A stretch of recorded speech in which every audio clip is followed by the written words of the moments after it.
Good afternoon বন্ধুরা। বাড়িতে কিছুটা চিকেন ছিল, তো ভাবলাম চিকেন স্টু বানিয়ে নিই। তোমরা সবাই কম বেশি চিকেন স্টু বানাতে পারো। আমি কিভাবে বানিয়েছি সেটাই তোমাদের সাথে শেয়ার করছি।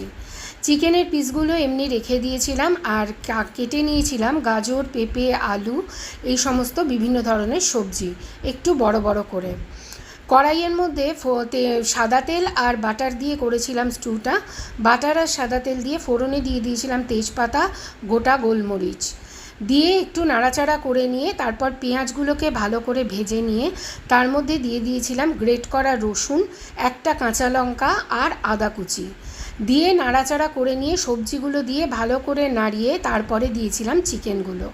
ব্যাস, তারপরে পরিমাণ স্বাদ মতো নুন দিলাম, আর সামান্য একটু হলুদ আমি অ্যাড করেছিলাম, আর স্বাদ মতো নুন দিলাম, দিয়ে নাড়াচাড়া করে জল দিয়ে দিলাম। ফুটে গেলে পরে ওপর দিয়ে সামান্য বাটার ছড়িয়ে সার্ভ করেছিলাম। খেতে কিন্তু ভীষণ টেস্টি হয়েছিল। এভাবে সিম্পলভাবে তোমরা বানিয়ে দেখতে পারো। তোমাদের কেমন লাগলো বলো বন্ধুরা। Thank you. গুড আফটারনুন বন্ধুরা।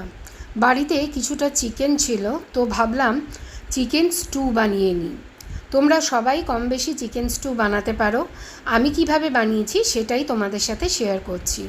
চিকেনের পিসগুলো এমনি রেখে দিয়েছিলাম, আর কেটে নিয়েছিলাম গাজর, পেঁপে, আলু, এই সমস্ত বিভিন্ন ধরনের সবজি একটু বড় বড় করে।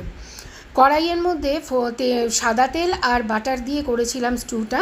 বাটার আর সাদা তেল দিয়ে ফোড়নে দিয়ে দিয়েছিলাম তেজপাতা, গোটা গোলমরিচ দিয়ে একটু নাড়াচাড়া করে নিয়ে তারপর পেঁয়াজগুলোকে ভালো করে ভেজে নিয়ে তার মধ্যে দিয়ে দিয়েছিলাম গ্রেট করা রসুন, একটা কাঁচা লঙ্কা আর আদা কুচি দিয়ে নাড়াচাড়া করে নিয়ে সবজিগুলো দিয়ে ভালো করে নাড়িয়ে তারপরে দিয়েছিলাম চিকেনগুলো। ব্যাস, তারপরে পরিমাণ স্বাদ মতো নুন দিলাম, আর সামান্য একটু হলুদ আমি অ্যাড করেছিলাম, আর স্বাদ মতো নুন দিলাম, দিয়ে নাড়াচাড়া করে জল দিয়ে দিলাম। ফুটে গেলে পরে ওপর দিয়ে সামান্য বাটার ছড়িয়ে সার্ভ করেছিলাম। খেতে কিন্তু ভীষণ টেস্টি হয়েছিল।